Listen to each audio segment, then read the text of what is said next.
live on this special edition of Fan Response, and Ohio State continues to slay the Big Ten. Shri on OH. IO. And John Alcorn, OH. Oh, boy. You're lucky. He's not doing it. He's not doing it. That's all right, man.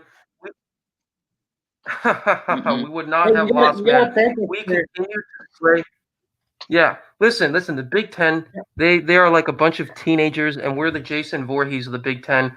I know it's past Halloween. I know it's past Friday the 13th. I shouldn't be wearing this, but with how easily we've been dominating the Big Ten, I just got to pay some homage to my Buckeyes, man. What a great game. You know, Ryan Day is known to be like a more risk-taking coach than Urban Meyer. We saw when things got out of hand against Wisconsin of last year, he ran a fake punt down 14-0 inside his own 40-yard line, and that turned out good, and we cut the deficit to 14-7. We all know what happens next. Wisconsin took a 2-touchdown halftime lead, and it was all Ohio State from there. This game, we were down 10-6 at halftime, and Ryan Day, you know, at that point in this type of defensive battle, you can sometimes be tempted to take a risk on offense, but he's stuck with what worked in Trey Sermon's run game. This guy played like J.K. Dobbins mixed with Ezekiel Elliott today. Once he found the formula, he was not afraid to play conservative. So you really got to give a lot of credit to Ryan Day, because normally a risk-taking coach, but knew how to play it conservative when you needed to against a raunchy Wildcats defense and a Wildcat offense that was able to gash Ohio State early on. But they got the pass rush in, they trusted on the zone, and they take this game 22-10. Shri, your initial reaction to this game as I take this ridiculous mask off and get back into my normal self? Well, you know, wasn't a typical Ohio State game, right? Typically, when you see Ohio State, you expect to see a lot of fireworks offensively. You expect to see Justin Fields along with those big-time wide receivers they have, and you know, big plays, and you expect to see some spectacle, you know, in terms of offense, in terms of, you know, specifically passing offense. But today was completely different. Today was all about Trey Sermon, right? Run game and defense is what won us the game today. Trey Sermon, outstanding game, 330 yards of offense, 330 yards rushing, set an Ohio State record that was previously set by Eddie George. So fantastic game for him. Fantastic game for our defense. Gave up 10 points in the first half, and I remember texting you saying, you know, it seems like our defense is making Peyton Ramsey look like Peyton Manning, you know, early on in that game. But Kerry Combs, credit to him, was able to bring them together, you know, huddle them up, kind of, you know, come up with, you know, some great game plans that could help them stop that Wildcat offense that they were running. They kept running that same Wildcat offense and, you know, shifting into a traditional offense, back into a Wildcat offense. And I think it took time for the defense to, you know, really adjust to what was going on. But I do think that we made those adjustments, and we made those adjustments well. And offensively, it was Justin Fields had, you know, a very bad performance today. He held on to the ball for far too long. He made some questionable decisions, including a really bad interception in the end zone. And credit to Ohio State's offense and their offensive linemen. They were able to shift from what they've been doing all season, what their bread and butter has been through this entire, you know, crazy season that we've had, to being a completely different team in the Big Ten Championship. And I know that the numbers may not look as flashy, the score may not look as flashy as some of the scores that we've seen in the past. However, I will say that I am very encouraged watching this game since Ohio State showed that they can win in multiple ways. They can win throwing the ball. They can win with Justin Fields as the playmaker on the field, and we all know that.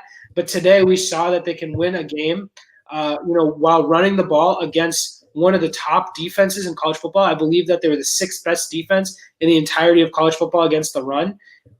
We were able to manhandle them, and we were able to play really good defense. Now, granted, Northwestern's offense isn't great, but giving up 10 points in a game, in any game in college football, is very impressive. Awesome. And really deserves props. So while the score may show 22-10, I'm actually very impressed by the way that we were able to handle adversity and handle the 20-plus players, including 5 or 6 significant starters being out, and the way that we were able to transform into a team that we haven't seen all season. I remember in week 1, a lot of people were saying our running game is an issue. We're not going to be able to run the ball.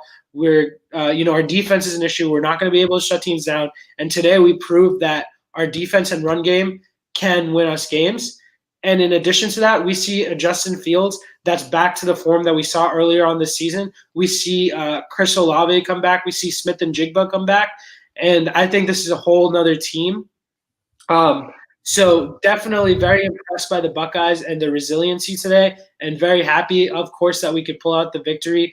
But I want to give major props as well to Northwestern and Pat Fitzgerald specifically. They said during the game, Pat Fitzgerald, 2 years ago, obviously we saw them in the Big Ten championship game, and we beat them with that with Dwayne Haskins and that 2018 Buckeyes team. Last year, 3-9 season for the Wildcats. They weren't really able to make any noise in the Big Ten. We went into Evanston. We crushed them last year on a Friday night, I believe. And Pat Fitzgerald, after last season, said, we are not going to see a 3-9 season again. We are going to win the Big Ten West, and we're going to go to the Big Ten championship. And that's exactly what they did.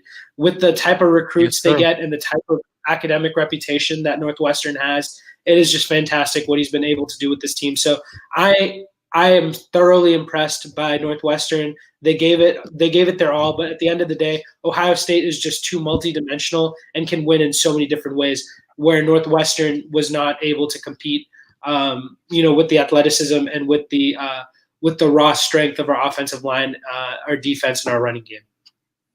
Yeah, and Shri, I absolutely think that the difference in this game was really the physicality at the line. We're seeing more and more at the college football level, the offensive and defensive line have become the most important factors in a football game, even more so than a quarterback in certain senses. I mean, JT Barrett was not the best passer in college. Matt Jones is not the most elite athlete, yet Alabama and Ohio State consistently are able to dominate at the mid-tier to top levels within college football. Middle of the pack teams, they dominate. Top teams, they do well against as well. They're able to beat all of these ranked opponents because of the superiority of their offensive and defensive lines. Even against Clemson last year, guys, the whole reason why Ohio State built that 16-0 lead that seemed kind of insurmountable, should have been even more if we had caught our touchdowns, was because of that domination at the offensive line. When you are able to open up these 2 to 4 feet gaps and just have Dobbins, Sermon, guys like those run through the line, you're able to open up a lead. And if Ohio State is able to do this in the playoffs, they're able to string together perhaps Justin Fields' passing capabilities a little bit more. They have a chance to run the table and take this national championship, guys. This was a very imperfect game that was played by the Buckeyes, and they're able to stay in and eventually really take that game control factor. And so with that being the discussion, I want to say more about this team. But before we get to there, Shri, you see the rankings right here. Obviously, Iowa State, Florida, chances are looking bleak. Iowa State loses. Florida, they lost to LSU last week. Unless they absolutely dominate Bama, we don't see a pathway forward for them. And then Oklahoma with a surprising 27-21 win against Iowa State in a stout defensive effort. How about that, Tree? Two defenses that were questioned year long, Ohio State and Oklahoma, stepping up in a high nerves Big 12 and Big 10 championship games. But the most important question, Tree, is Ohio State in with this win? We saw A&M take it to Tennessee 34-13 against an unranked 3-6 Tennessee team. And Ohio State wins 22-10 against a number 14 Northwestern. Is it enough to keep Ohio State within the top four? And where in the top four do you see them taking the spot? I think it's absolutely enough. The committee has been showing throughout throughout every week, even when Ohio State didn't play a game like they did last week, they've kept Ohio State ahead of Texas A&M, and they've kept Ohio State ahead of Texas A&M because the Buckeyes have been more dominant in their games than Texas A&M has. Now, Texas A&M had a great performance against Tennessee, but Tennessee is a 3-6 team. Tennessee has not had a lot of success, in football games in the SEC. And Northwestern, on the other hand, other than a fluke loss that a lot of people would say, what happened in that game against Michigan State, they've looked outstanding all season. They beat Wisconsin. They're 6-1 team. They're top 2 or top 3 defense in college football. And you got to remember, like, Ohio State at the end of the game kind of even took their foot off the gas a little bit. They were running the ball a lot. They were trying to run down the clock, and Trey Sermon had a chance to get that last touchdown at the closing of the game. And Ryan Day, credit to him, decided in the spirit of sportsmanship not to run another play because they're at the 1 yard line. So it could have very easily been 29-10. So with that, they would have covered that 16.5-point spread. Ohio State also, what you got to remember is, again, like I said earlier, we had 20 players out for the game. They were unavailable, including some of our top, playmakers on offense and defense. When you look at players like Chris Olave, and then on defense, you look at players like Marcus Hooker. You look at a player like Aaron Browning, and you see some of their defensive ends. I think Tyler Friday didn't play as well. So you see that Ohio State against Michigan State, they were down 3 offensive linemen. What did they do? They were able to come out and take care of business and win dominantly against that Michigan State Spartans team. Today, down 20 players, down several starters on both sides of the ball, able to come in to face a lot of adversity, be down for most of the game, come out at the end of the game, run the ball down Northwestern's throat. I think that this signals that Ohio State is not just a one-dimensional team. Like we said, they're a multi-dimensional team. They can win throwing the ball. They can win running the ball. They can win playing good defense. They can win in a shootout. So I think this shows that Ohio State is one of the best 4 teams in the country, and I think it shows that they can compete on that field against anybody. So if I'm the committee, no second guesses here. Ohio State is 100% in, 6-0, Big Ten champs, one of the 4 best teams undoubtedly. And I think it's pretty safe to say that Ohio State is in the playoff. In terms of where they are placed in the playoff, I think that really comes down to this Notre Dame versus Clemson game. If Clemson wins, I see Alabama, Clemson, Notre Dame, Ohio State. So I see us in that first round playing Alabama in the Sugar Bowl as we did back in 2014, if you can remember that season. Right. I see Ohio State at number 4 if Clemson wins. If Notre Dame is able to pull off the win against Clemson, I completely disagree with Dabo Swinney. He's a great coach, but he knows nothing about football if he thinks that a 2-loss Clemson, who lost twice to the Notre Dame team, should get in over an undefeated Ohio State, or if he thinks that a Florida team that lost to an LSU quarterback who's making his first ever college football start should be in over Ohio State. I just think that he's delusional and he's scared of playing Ohio State. He doesn't want the smoke. So I completely disagree. Ohio State should be either 3 or 4, depending on if Clemson wins or Notre Dame wins. But I think I personally see Clemson winning this game. I think it's going to be Alabama, Clemson, Notre Dame, Ohio State. Just the same 4, just a reorder for the 2-3. So we see the same matchups: Alabama, Ohio State, and Notre Dame, Clemson. As for Casey King, who comments that Alabama will kill Ohio State, disagree with that, Casey. I think that Ohio State can compete with anybody. Justin Fields had arguably his worst game of his entire career today against a top-flight defense, against one of the top corners in the league. He has with 6 interceptions. This season, which is leading all players in college football.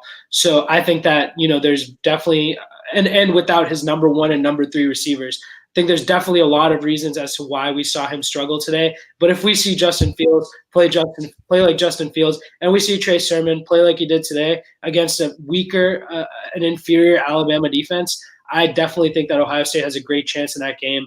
And I'm not just saying this as an Ohio State homer.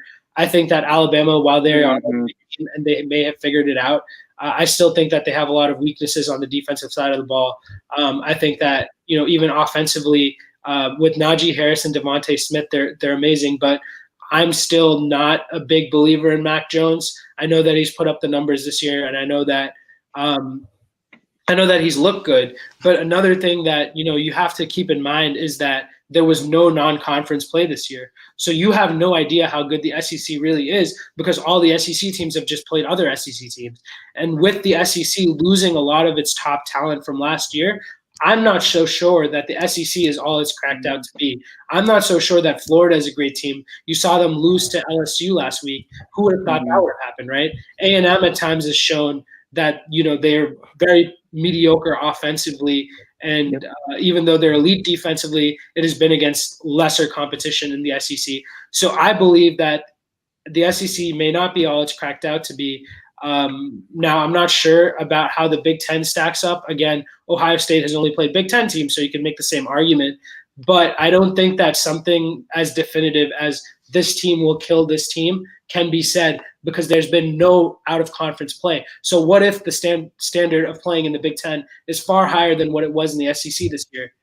What happens then? You would never know that because everyone's playing intra-conference. Exactly. And I think that Big Ten teams are absolutely getting one last note. I think Big Ten teams are getting absolutely disrespected by the playoff committee. Indiana, there's no way Indiana should be behind a bunch of 2-loss teams. If you look here, you see Iowa State, you see Florida, you see Georgia, you see Oklahoma. Are you kidding me? You're going to put those teams against ahead of Indiana? The only loss Indiana has had all season is a 42-35 loss against an elite Ohio State team on the road at Columbus.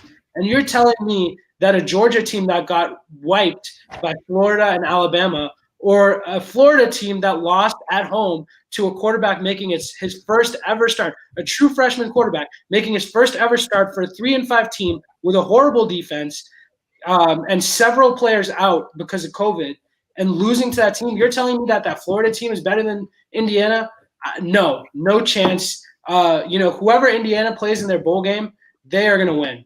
They're going to win. I'll tell you this. Indiana is for real. Ohio State played them, and Indiana played them hard. I think that we played 2 legit top 10 teams this year in Indiana and in Northwestern. I don't care what the rankings say. Bring on Bama. Bring on Clemson. Bring on Notre Dame. I think we're ready, and I think Ryan Day will have her troops ready to play in the playoff. Should we make it? Should there be no surprises tomorrow when the committee unveils the final rankings of the season? Yeah, so we got a couple of new formats on the show, guys. By the way, feel free to support our show and donate at the PayPal link over here. It's paypal.me/the MI6 Sports Network. Casey King joining in. Glad to see some Ohio State here. Hate here. He says Alabama will kill Ohio State. It appears so as the way they're playing right now, but we'll have to see how this thing progresses going forward. Justin Fields not looking the best. Less than 50% completion rate, 2 interceptions, no touchdowns. Not a great game by Fields. And Casey is giving credit to our brand, though, and says Ohio State will get in because the playoff committee loves them. True. I mean, what's a better rated game than Ohio State versus Bama? Shree, I can't come up with one. I can't either. I'm not I agree with you on that one, Steven, but I'm not so sure that the playoff committee loves Ohio State. I would argue that point based on what we've seen in previous seasons. I think maybe the one year that they really favored us was when they left out Penn State for us. But we all know our view on this, Tree. It was kind of a fluky win over Ohio State. And we have Ryan going to joining us just in a second, Ryan. I'll let you in. But I wanted to announce that we have our new format here, which we allow anyone to hop onto the stream who wants to leave their fan comments or fan response, I should say, to dedicate homage to the show. And then one last shout out before I let you in, Ryan. This WeChat group right here, Ohio State Football, they're really happy that I showed the group live on air. These guys are some of the most dedicated Ohio State fans I've ever seen, and they've come all the way internationally from China, but it doesn't matter, man. These guys are the most dedicated Ohio State fans you will ever find. I absolutely love this WeChat group, man. Tree, it's kind of going toe to toe with the MI6 group chat we got going on Facebook. man. Oh, I'm no way. flickering between the two different group chats, WeChat, Facebook, man. I got to rep my other social media real quick. You know, WeChat, it's a great app. Shout out to the fans. Shout out to the WeChat fans, guys. Love the enthusiasm. I know that, you know, you guys don't have football in China, but I'm glad to see that you know, come over here and adopted, you know, a love for Ohio State, just like all of us here. So love to see that. Tune in to MI6. We'll you know, we have some great chats about, you know, sports and football and basketball. I know you guys love basketball over there as well. Yeah, So really, Isaiah. tune into MI6 and shout out to you guys. You guys are the true fans out there. Yes, Isaiah, I am going to pull that WeChat group up because it is fan response, man. This show, we don't have anything capped besides, you know, responding to your outlandish takes. Sometimes we can't take too many of them. Chardal, I do see you on standby in the stream. We'll get you in a minute after we're done discussing Ohio State football. Maybe you can talk about your San Jose State Spartans, who actually have reached a Mountain West championship game. So very impressive stuff by them. The last thing I'm going to pull up about the group, guys, is what's really cool about this group is that you'll see the names here, and the numbers are the number of years that they have been Ohio State fans. So I believe I'm at a number 5 because I've been a fan for about 5 years. But you see, these are the years that people have been watching Ohio State football. So we have some dedicated fans, man, from overseas, from all sorts of different backgrounds. It's just, it's fantastic. And finally, I'm going to add Ryan in. I've kept you waiting for long enough, Ryan. I want to get your immediate take on this Ohio State win, man. Not the prettiest win, but at the end of the day, we win by 2 possessions. We control the game. Number 1, your reaction to the game, and number 2, are we into the playoffs? Hello. Sorry I'm late, guys. Visiting family, so just took some time doing that. But in terms of what my thoughts were of the game, my thoughts were we did enough. Northwestern is a good football team. They're ranked 14th for a reason. So for us to beat them by 12 points, that's enough to get into the playoffs. We are 4 last week. We did not do anything to drop, so Ohio State's in. I don't care what Florida does. Iowa State already lost. Texas A&M beat Tennessee. Congratulations. That's like beating up a Pee-wee football team. So, but Ryan, they have 3 wins. They're 3-6, not 0-9. I don't care if Ohio State played 2 games. With how college football has shaken up this year, we're in no matter what. Texas A&M, come on, give me a break. Who wants to see Texas A&M lose to Alabama by 24 plus points again? Well, no one wants to see that. I want A&M to lose. Well, we want them to lose, but not in the playoffs. They don't deserve to make it to the playoffs. John's a Texas fan, guys. I want them to get to the playoffs to give them such false hope, like you do trying to date this hot girl, and then boom, your hopes get dashed immediately. You get ghosted and you lose by 28 plus points. Let it happen. I want them That's to lose. like just Isaiah like every day, though. 10 years ago. No. I want them to lose. I want them to feel the same way when Justin Tucker kicked that game-winning field goal. That's how I want A&M to feel. But yeah, that's my initial reactions. But in terms of the game itself, there's 3 things that I have to bring up. Number 1, and this is just unavoidable, Justin Fields did not look good. And the reason he didn't look good was just because of just a poor game, number 1. But number 2, this was Ryan Day's worst coaching game by far. I can't even think of a close second. The play calling, especially in the first half, was absolutely atrocious. It contributed to the reason why we were losing in the first place. The running game was working all day. Why we didn't ride the running game like we did in the second half, in the first half, is beyond me. Also, good adjustment by Northwestern. A lot of their plays, they like to bring only like 3 or 4 people and drop a lot of people into coverage. But they saw how Justin Fields likes to hold on to the ball. So their thought was to blitz him and not give him that time to process everything. So there was a bunch of factors that led into this, but Justin Fields did not look good today. And honestly, I wouldn't be shocked if he has another game like this in the playoffs. I wouldn't be shocked if he's not the second quarterback taken. I could see him dropping to 3rd behind the quarterback from BYU, if he has these performances against good teams, because in the NFL, you cannot hold on to the ball and second guess yourself. You have to make quick, decisive reads. And the only fault of Justin Fields is that he sometimes, takes a second look or like questions the quick throw.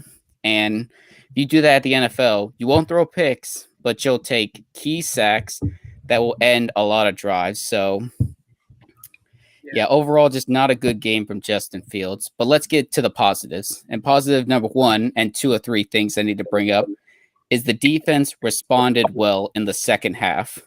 In the first half, Northwestern their offense was working pretty well against us. And that's because, let's just face it, our secondary isn't that great. And I don't blame him, because we lost Jeff Okudah. We lost Jordan Fuller, a very underrated player while in college, and we lost Stephen Arnett. Those are really hard losses to recover from. Those are 3 NFL starters. So exactly. So the secondary isn't particularly great this year by Ohio State standards, and their weaknesses were really shown because in the first half, the defensive line just was not getting pressure, was not even hitting the quarterback. But in the second half, there wasn't a ton of sacks, but they got pressure. They got in his face, knocked him down after a couple passes. And you really see how that affected and changed the whole outlook of the defense. You can mask a iffy secondary with a great defensive line, and the defensive line stepped up their game in the second half. And that's why it was almost like night and day with how the Northwestern passing game was doing. And then lastly, my goodness, Trey Sermon, my goodness, I'm going to say this, that's the best performance by an Ohio State running back in my lifetime. I've never seen an Ohio State running back, especially in the second half, play better than Trey Sermon played. And that's including Zeke, that's including J.K. Dobbins, that's including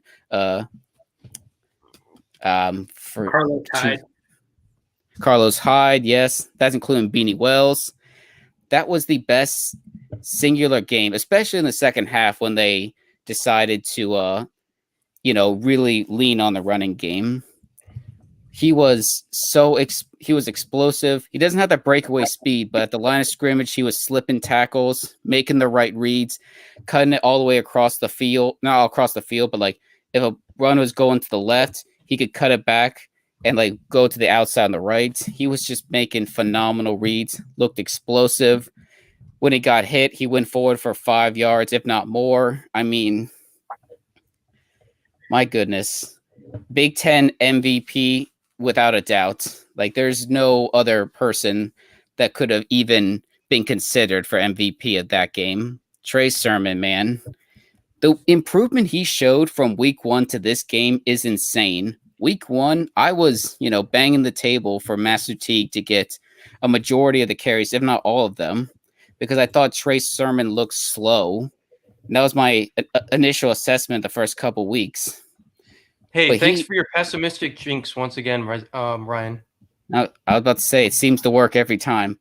But from that point on, he improved every single game, and it culminated in this just all-time outing. Best game by a running back in Ohio State history.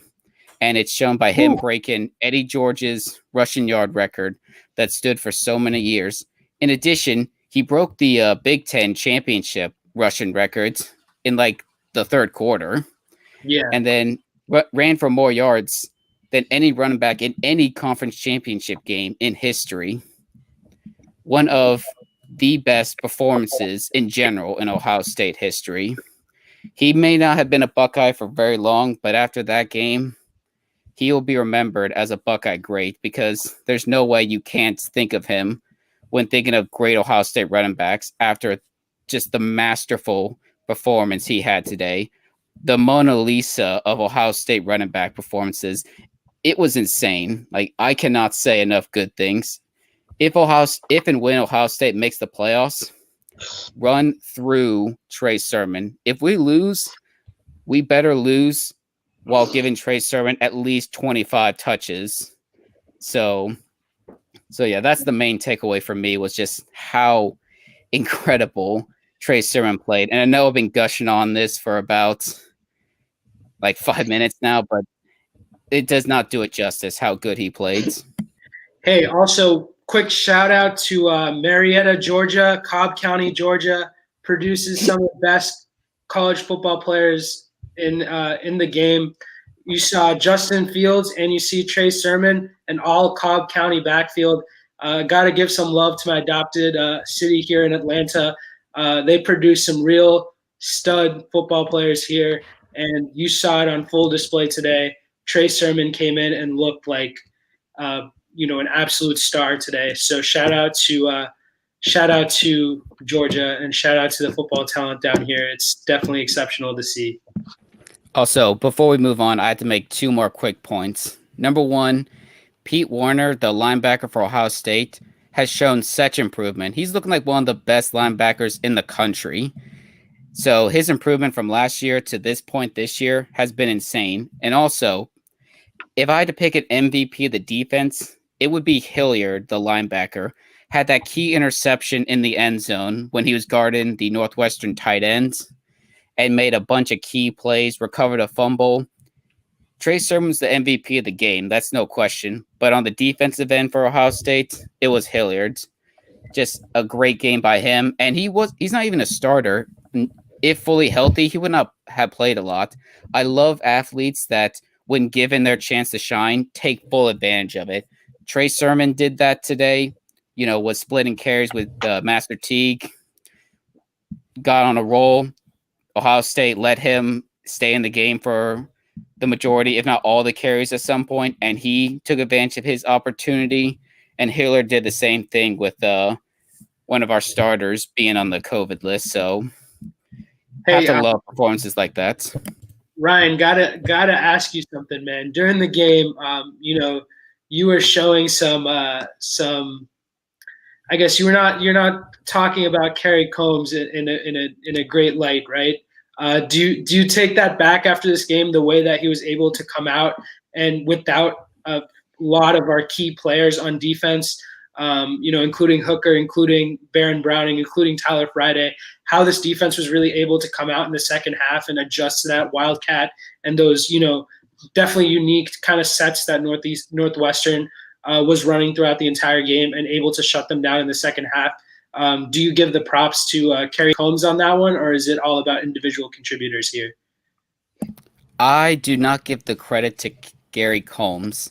I don't think he's a bad coach. I just think he's overrated, because when he was brought back to Ohio State was like celebrating like we didn't just lose a great defensive coach that is now the Boston College head coach. They're acting like we made an improvement in the secondary coaching, which is not the case at all.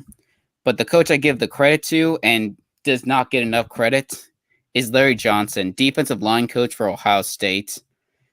I mean, this man has produced some of the best defensive linemen in the world. Joey Bosa, Nick Bosa, Chase Young, and then outside of that, Sam Hubbard, Tyron Lewis.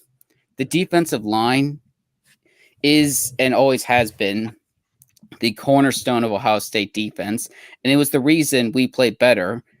They made the adjustments, got pressure in the second half, and that's why we played a lot better. So if anyone deserves credit, it's Larry Johnson, because he does not get enough credit. Him and Brian Hartline are some of the best coaches in the world, and they're position coaches. I mean, I'm so thankful because those two are so good at their jobs. They are such a key factor of why Ohio State is good year in and year out. It's just insane. Yep. Yeah. So absolutely got to give so many shout outs to the Ohio State offensive line, to Trey Sermon, who busted out onto the scene. This was just an amazing performance by the Ohio State offensive line. You said best running back performance in school history, Ryan. I also got to say, probably one of the best offensive line performances in school history as well, opening up those big gaps, running up ahead of the running back to set up so many of those plays. There was just so much hustle in this team once they knew what was at stake. But real Real quickly, guys, before we go to John's thoughts, just a quick answer: J.K. Dobbins or Trey Sermon? Dobbins. I had to go Dobbins, Still taking Dobbins. but let me say this isn't this. discredit what he's done, but again, you can't expect that every game. That doesn't mean that he's less of a running back. Right, not in the every future, game, but I was gonna have to say J.K. Dobbins. If he can do something even half of that, then we could have a potential conversation in the future. But for right now, I would say J.K. Dobbins. I will also let me have say to say this. that J.K. Dobbins, if he had played in the second half of games last year, I think he could have replicated today's performance. I'm not saying he 100% would have. I'm not taking anything away from Chase Sermon or today's performance. It was just exceptional, especially on the stage that was at. But I think that J.K. Dobbins was just absolutely dominant last year. And if they had kept him in those games and given him those touches in the third and fourth quarter, I think that he could have definitely pulled off a 300-yard game. Albeit probably not against a defense at the same level as Northwestern was today. But I still think overall, the entire body of work, if you look at it, J.K. Dobbins is definitely gets my vote. But all right, I guys. say J.K. Dobbins too, but let me say this. If Ohio State was able to play a full year, I believe eventually Trey Sermon would have taken the reins and been the clear running back number one. And maybe then it would have been a closer discussion. Remember, Ohio State has only played 6 games. If Ohio State had played the full 12 and then the Big Ten championship, I fully believe that after today, Trey Sermon eventually, around the midway point, would have taken like the reins as the clear running back number one, gotten a lot more carries, and then maybe we're having a closer discussion on which one is better.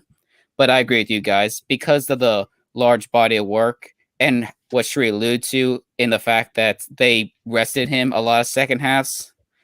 I have to go JK, but still it doesn't take away from how good Trey Sermon was today, and I think will be going forward.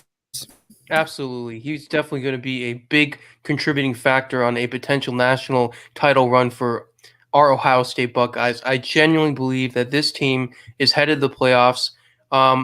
Listen, Isaiah, you're in the waiting room right now. We'll get to this later, but I know that Iowa State was ranked number 6.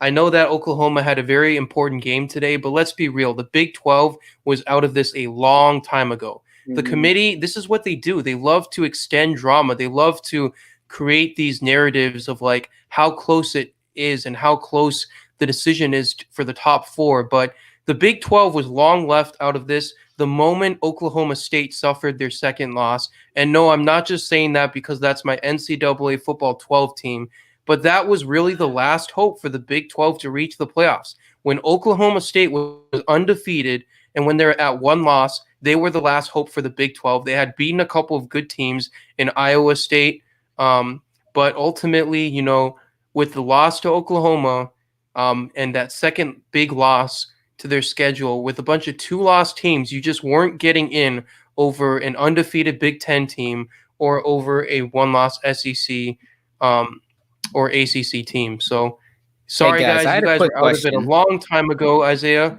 Your Trojans were out of it a long time ago. The committee didn't even try to start that drama.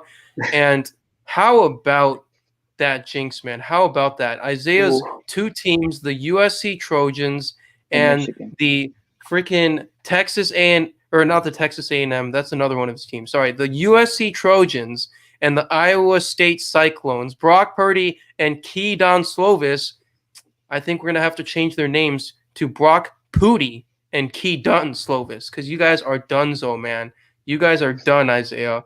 We'll get to you in a bit, but John, your thoughts on this game and if Ohio State's in. I know you've been busy just roasting Isaiah, so you might not have caught every part of the action. First of all, Ohio State leaves a bad taste in my mouth because we lost a big recruitment in 2022 to y'all Ohio State. So that's a big, you know what? That's a big middle finger to you. But Ohio State. But Trey Sermon deserves a steak dinner. This is just beyond this game, but you need to show him your appreciation in this game. You need to be able to show that, hey, we have confidence in you. This is not just a freak thing that, oh, this happens in a big moment, and then we move on and kind of rotate the running backs. He deserves a steak dinner. He deserves the biggest Christmas gift you could imagine. He deserves the game ball, all these different types of things. Dude, if you look at it here, this is the team alone. 11.4 yards per carry. I mean, in the last 2 games, Ohio State has scored like 60-plus points. I know they've had a couple of games canceled, but if it wasn't for him, I know you said this, but people need to understand, without him, they probably either lose this game or win it by only 1 or 2 points. Because you see in the second half, who they were playing, they didn't score any points, which is why I think the biggest reason why Ohio State won is when they run the football, keep the other team off the field, you run the clock down, maintain time of possession, which gives the other team no chance of even scoring at all. I don't like Ohio State. They leave a sick taste in my mouth. We keep losing recruits to them. It's driving me crazy. But I have to give respect due to where it's due because they won today. Trey Sermon has my respect as a running back, and he deserves anything you could think of for a guy besides the game ball. He deserves, because this is not going to be a type of game where you could see him doing this in the playoffs, but he can still have a huge major impact, not just the running, but the passing attack. Because imagine if you didn't have him, or you took him out after the first or second quarter, like you've done with Dobbins, this game could have been a lot different. But I'll have to give them respect. Yes, you talked about your quarterback only having 6 interceptions. Well, you've only played 6 games. But with that being said, they play when it mattered, and that's really what matters in college football, especially when you get towards playoff time or in the playoffs. Defense and the running game is a major thing, and it seems like that's what they've done today, especially with Northwestern didn't score any point. They only scored 3 points in the second quarter. So after the first quarter, they were shut out 100%. And I give credit to Ohio State. Hey, John, right. You mentioned the 2022 recruiting loss, but you got to thank Ohio State for your great coach down there, man, in Texas. Tom. Don't you dare say about no great coaching, Tom Herman. I had a 15-minute rant on here, and Isaiah had enough time to go apply for a job or something while I ranted. I did the math. It was about almost 14 minutes straight ranting about Tom Herman. I don't want to.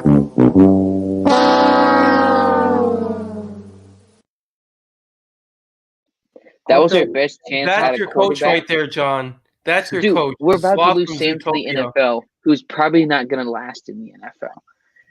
Tom Herman has as much discipline as a 3-year-old does when you're trying to potty train him. There's no discipline on defense or offense. You just let them do what they want. Let them have whatever. It's ridiculous. No, I don't thank him for Tom Herman or anybody. Our team is a joke, but I give credit to Ohio State. Despite the amount of games, they didn't let it get to their head or, we're 5-0. It's you take every single game seriously in football. And I think that's where a lot of people make that mistake. And obviously in the NFL, but especially in college. Yeah, guys. So couple of stories over here. Game break for the Clemson game. Notre Dame is trailing 3-7 against Clemson. They're on the Clemson 31, 3rd and 6 with 13:04 left in the second quarter. My Minnesota Golden Gophers tied 7 up with the Wisconsin Badgers on their own 41 with 13:07 left in the game. So both these games started out around the same time. They're running at roughly the same pace. We'll keep an eye on those games throughout the stream. A couple of thoughts from Casey King here.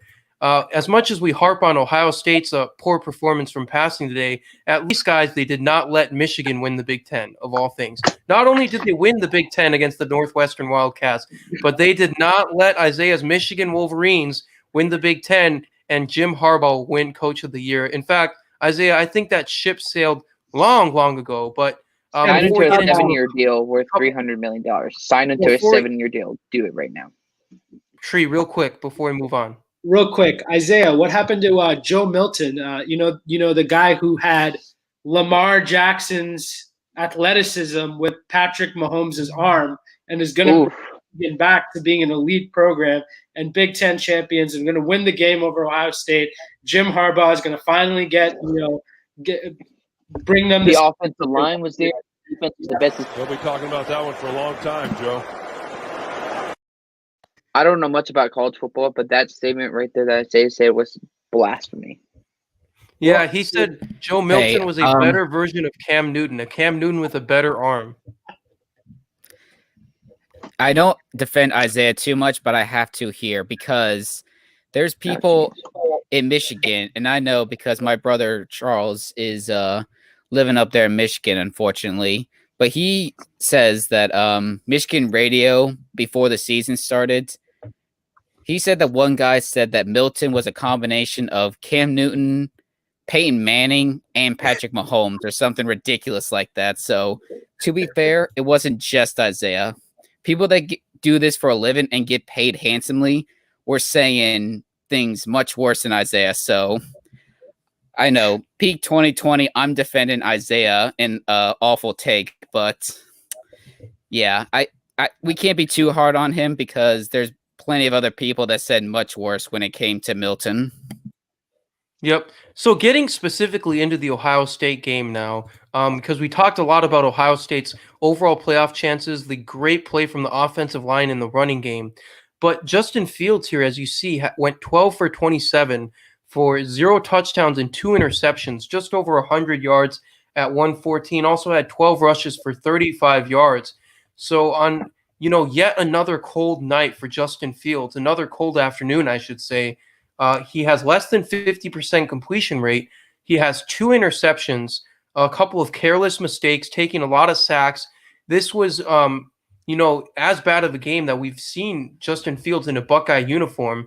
And, even worse than the Indiana game he's had. So 2 pivotal ranked games within the Big Ten, and Justin Fields kind of blunders. You wonder if there's a little bit of deja vu here, guys, because as we know, last year against Clemson, one of the big factors was Justin Fields kind of caved under the pressure, and we really had to rely on Dobbins to carry us forward in that game early on. But ultimately, we couldn't get it done because of terrible, terrible calls that went against us, but also because Justin Fields struggled throughout that game. I think the nerves got to him. So now heading into what is potentially a playoff berth, guys, be sure to vote in our poll of who you think should be in the playoffs, Ohio State or Texas A&M. Is this a deja vu moment? Is this going to come back to haunt us where we rely so heavily here on Trey Sermon in the run game at 331 yards, and Justin Fields continues to struggle from the passing game in pivotal games and pivotal situations? I would rather A&M miss the playoffs because I don't like A&M.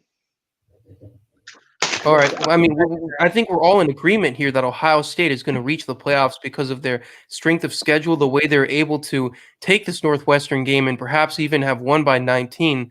But going into the playoff discussion now, this has been 2 pivotal games, 3 if you date back to Clemson of last year, where Justin Fields struggled against a strong ranked team. So is this a little bit of a concern? And, especially with his thumb getting sore in this game, as we know for him, his knee limited him last time around in the playoffs.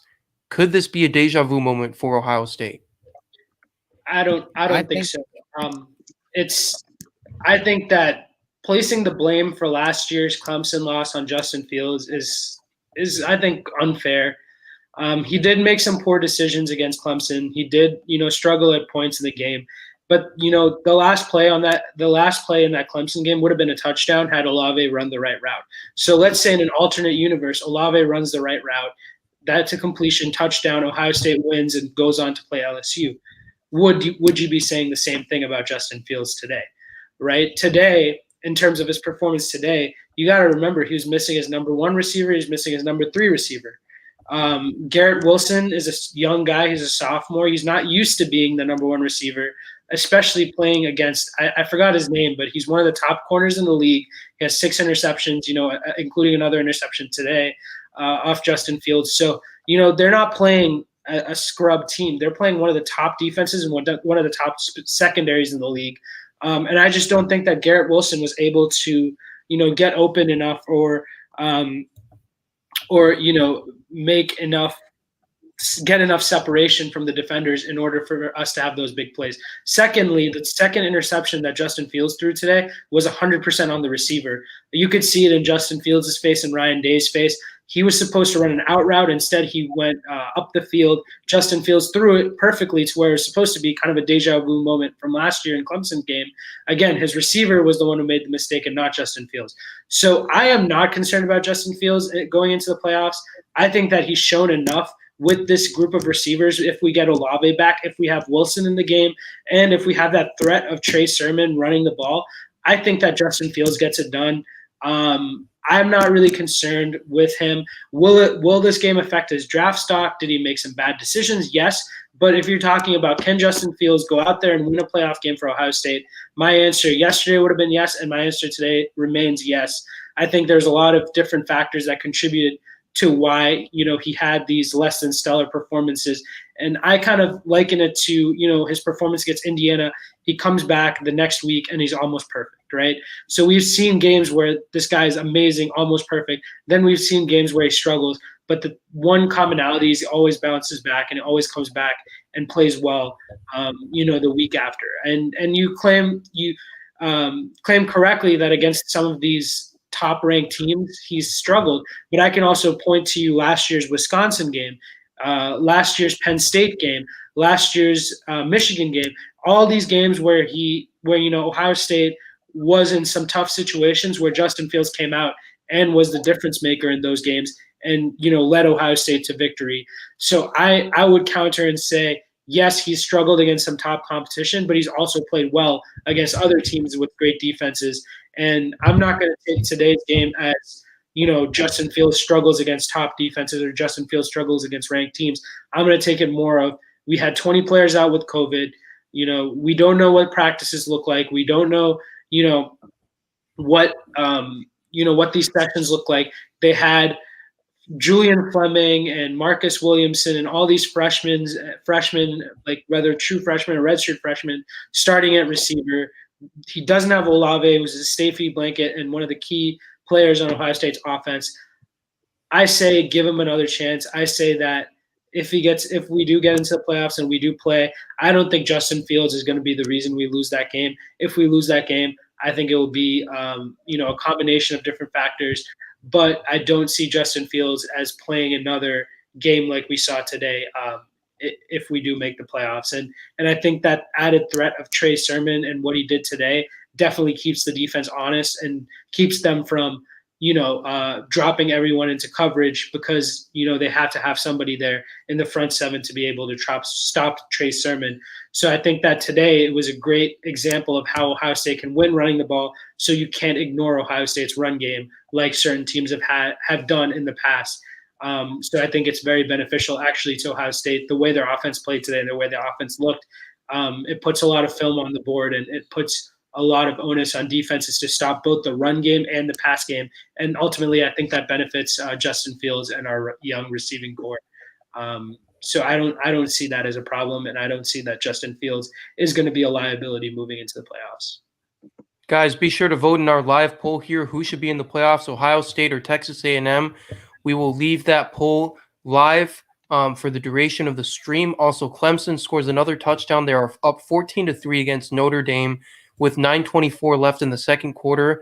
Minnesota driving down, trying to take a 14-7 lead against Wisconsin at the Wisconsin 5 right now. So let's go Gophers, Sky Yuma, row the boat. But Ryan, your thoughts on Justin Fields and him potentially costing us in a playoff situation, should we be in? Here's the thing. I will not be worried about Justin Fields at all against even the best defense if we just make a simple adjustment. Our offensive line is really good, so if defenses only bring 4 people, we can give Justin Fields enough time to go through his progressions and find the right guy. The problem this offense has had, and it was especially shown today in the passing game, is if the defense blitz and they don't give Justin Fields enough time to throw, and for Justin Fields, this is the knock on him, he needs like 4 or 5 seconds to make the proper read and make the throw a lot of times. So the adjustment that needs to be made is when the defense blitz, you need to have a hot reads. And by that, I don't know if I'm using that in the right context, but a hot read, at least how I understand it, is it's the pass play you can go to when there's a blitz. So like you see that there's like 6 or 7 guys coming, you make the quick throw, less than a second and a half. You see the blitz coming, screen to the running back or tight end across the middle or something. You need to design plays where if there's a blitz, you have a guy that you can do like that on the snap of your fingers in less than a second and a half. So many times I've seen the defense blitz and we run plays that take 2.5 to 3 seconds to develop, we need to run constant pass plays where there's an option that we can throw the ball to in less than 1.5 seconds. And Justin Fields needs to be able to have the confidence in himself to throw that route if needed. So if we can just make that adjustment and rely on the run game, I think we'll be fine. The problem we get, and it was especially the case in this game, is like I said, defense is blitz. We tend to run passing routes that take longer to develop. We don't have these quick strikes, and it hurts us in the end. So some quicker developing passing plays in addition to the run game, and also some play action. Like, why don't we run any play action? If we just make these simple adjustments, we will be fine against even the best defenses because we're almost handcuffing ourselves by not running quick passing routes occasionally. And by quick passing routes, I don't mean just screens. It could be a slant. It could be a crosser across the middle. I mean, we just need to diversify the offense more than run the ball up the middle or have these pass plays, which take longer to develop. And they're great concepts because in a lot of games, they get a receiver wide open. But we need to incorporate more quicker developing passing plays and some play action. We just need to diversify the offense a little bit more because what we're doing is good. The passing concepts are there. They just sometimes take too long to develop. And that mixed with the defense that blitzes, it can create problems. And we saw that today. So, yep. Honestly, the key to doing the best against good defenses is just diversify the playbook more. We do that, we'll be fine. Agree. I think we try to get cute too much of the time, Ryan. And I think we were talking about this in the game. Like, you're able to run the ball for 10 yards, 11 yards per carry, right? Why do you stop running the ball? Why do you try and throw it down the field, on a 2nd and 5 or 2nd and 8, in a situation where you could get those 4 yards and make it easier for you to get that first down?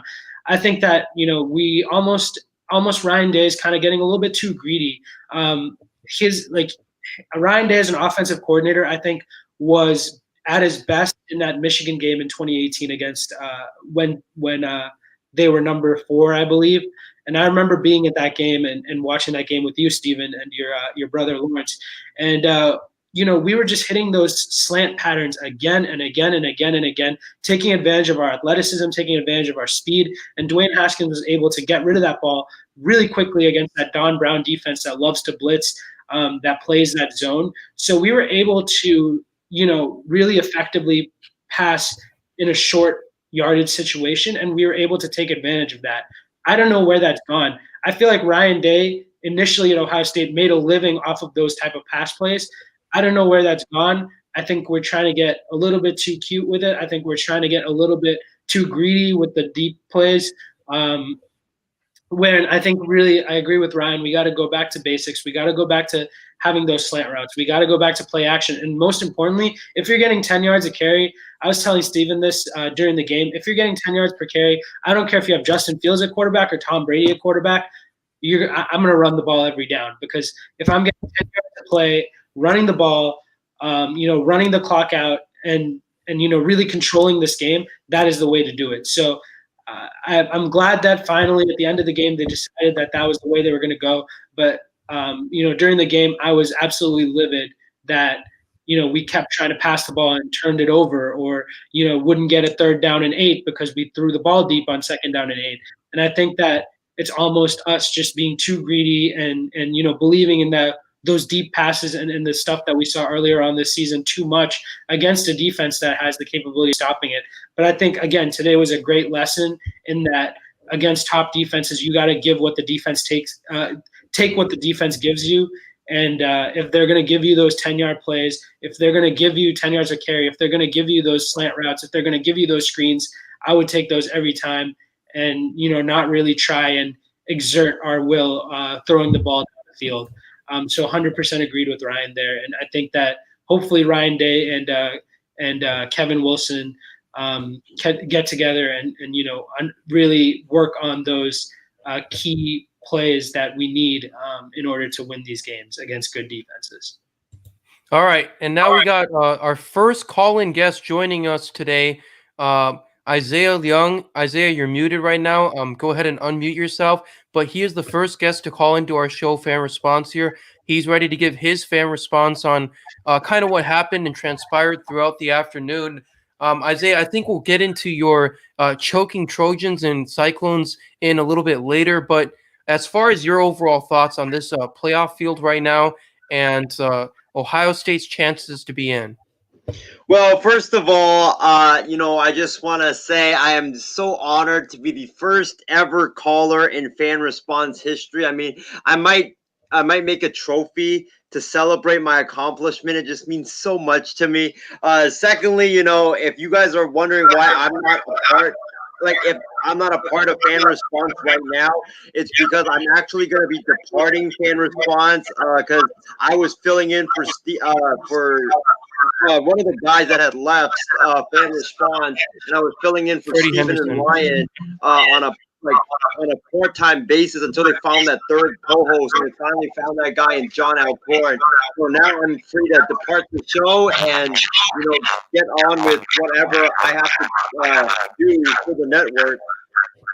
But Stephen, my biggest concern right now with this playoff field is I think Alabama's going to be in because unlike Furman Lee, I'm not delusional about the Gators beating Alabama. That's not going to happen. Alabama's going to beat them by over 30. You can trust me on that.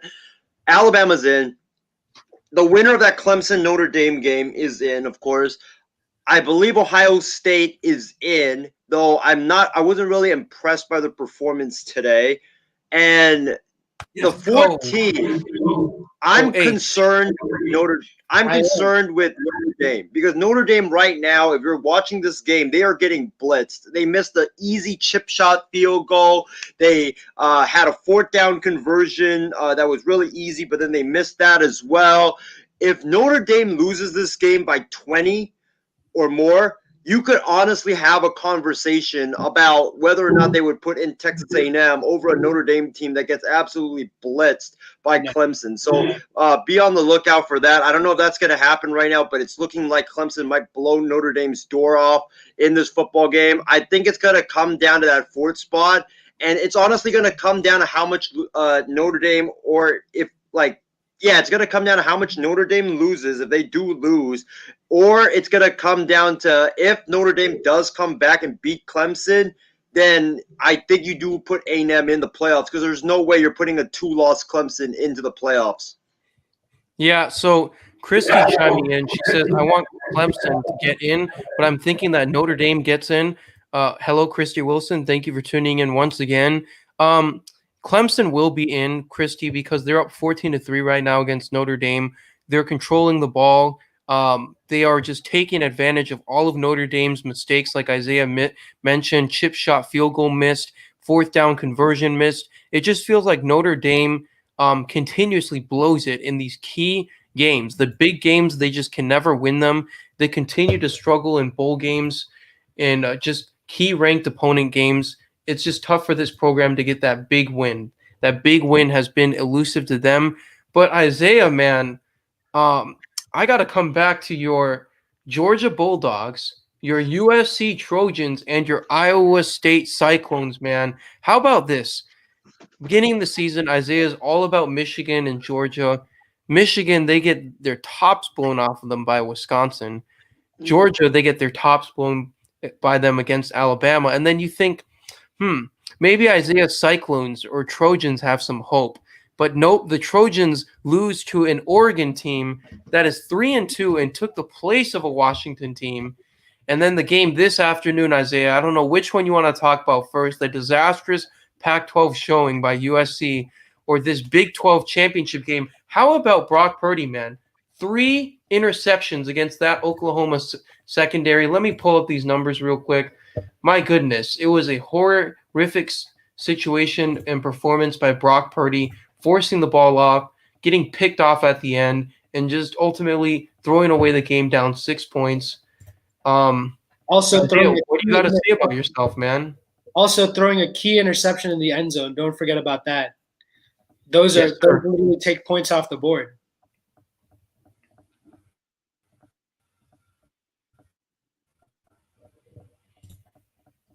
Isaiah, we're waiting to hear your thoughts, man. I think you're muted. Yeah, I was muted for a sec. But before I get into that, I just got to mention, first of all, Shree, I thought you were wearing a 49ers hat at when I first joined the stream. That really looks like a 49ers cap with the SF logo.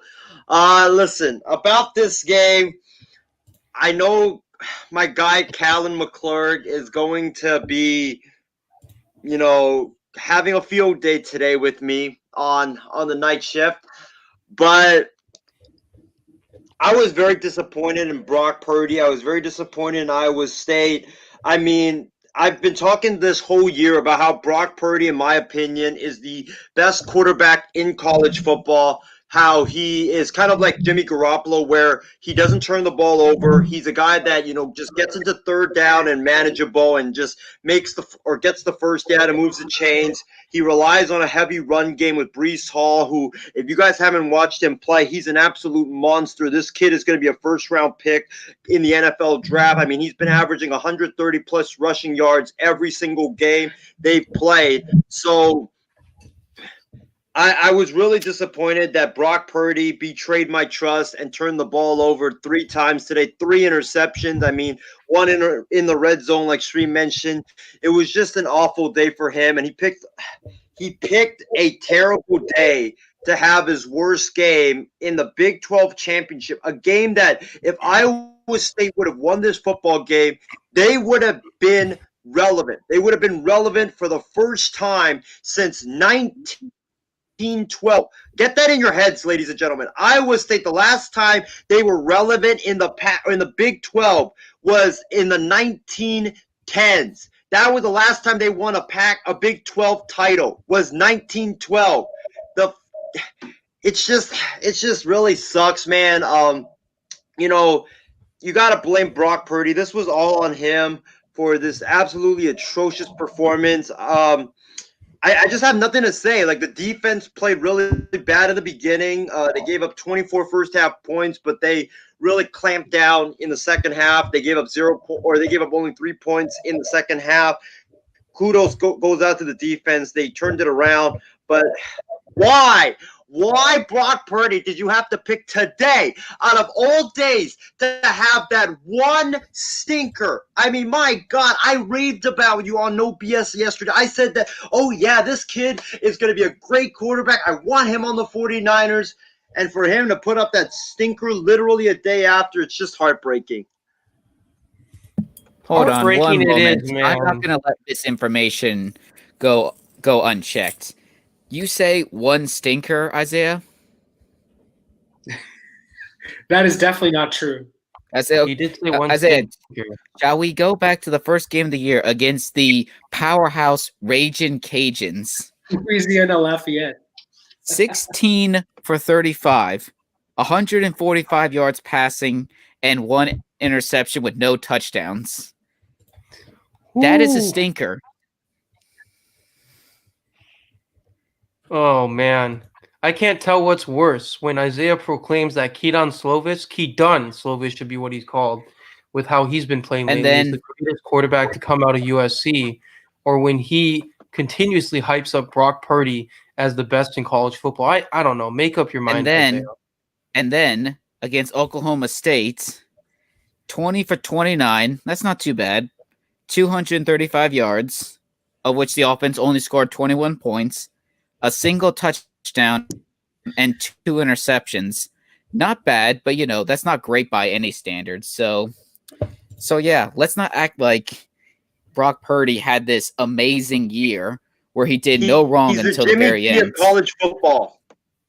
He showed you glimpses of, he just showed you what he is. He's a quarterback that can get hot and play really good games, but he can also, have some really bad games. And you said he's the best quarterback in the NFL. If he has 2 bad games out of every 3 bad games out of every like 12 he plays, guess what? That's not good enough to cut it. And I don't think his best is good enough in the NFL, and his worst will make him a scrub in the NFL. So I'm sorry, Brock Purdy ain't it. Not it, Isaiah. Not it at all. But honestly, Isaiah, like as much as we love to run these scenarios, Actually, and as hold much on. Hold on one moment. I apologize. I misspoke. In the Oklahoma State game, I was reading the wrong stats. In the Oklahoma State game, he actually had 19 for 34 for 162 yards, 1 touchdown, 1 interception. So even worse than I initially thought. I was reading the wrong stat line. But So Ryan, the thing in the is, Oklahoma State game, Iowa State's a run-heavy offense. He never throws like that many yards because they run the ball heavily. That's why Matt Campbell, I think, will ultimately be an NFL head coach this offseason because they are an NFL team in the Big 12. They are a team that relies heavily on the defense. They rely heavily on the running game, and they just ask Brock Purdy just to do enough and not turn the ball over for them to win. That's been the recipe for success all season long. They're not a team that is spreading the ball out like the Ohio States of the world or the Floridas of the world or the Oklahoma State, Texas Tech. They don't run any of that air raid, gimmick offenses that won't work in the NFL. They run an NFL-style offense. That's like the reason why Brock Purdy always has these low passing yards is because if you look at the running backs numbers, they run the ball for at least 30, 40 times a game. but Isaiah, his completion percentage isn't great in his 2 losses, and he had just as many touchdowns as interceptions, if not more interceptions than touchdowns. So I'm sorry, in the games they lose, his stats are much worse than the games which they win, which shows that a lot of their losses could come down to the quarterback not playing as well. So I'm sorry, some of these losses are on him in terms of how the offense performs. Real quick, want to show some Brock Purdy highlights here. So, Steven, I'm going to take over the screen real quick, if you don't mind. Hey, I'll call it a day. I'll talk to you all later. Yes, sir. Hey, hold on. We got to talk about USC after this, man. Stay in the stream, and you got to see this, Isaiah. Come on. Let's check out this highlight of Brock Purdy right here. Ooh, what in the world? This is the guy that Isaiah was hyping up, by the way. So, in case you guys didn't know, Brock Purdy is almost about to be sacked there. He throws the ball, flailing to get out of the sack, but instead it generates a fumble, which is picked up by TCU, basically caught by TCU, a backwards lateral pass, which is returned for a touchdown. It goes right into the Isaiah, I know that, like,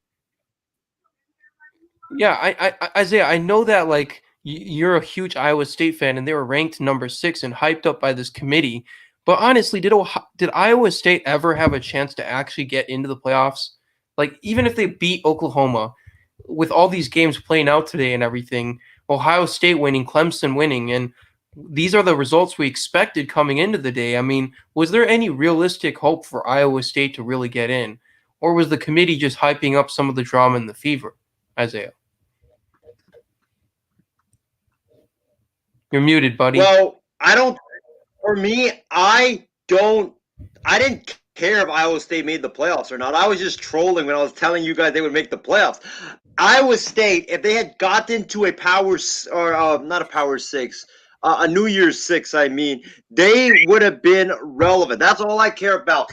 Iowa State, everybody would have known who Brock Purdy is. Matt Campbell, he would probably be the next head coach of the New York Jets because they did have the Jets and Matt Campbell did have a hurrah, back like 3 years ago before they hired Adam Gase. So they'll probably do it all over again.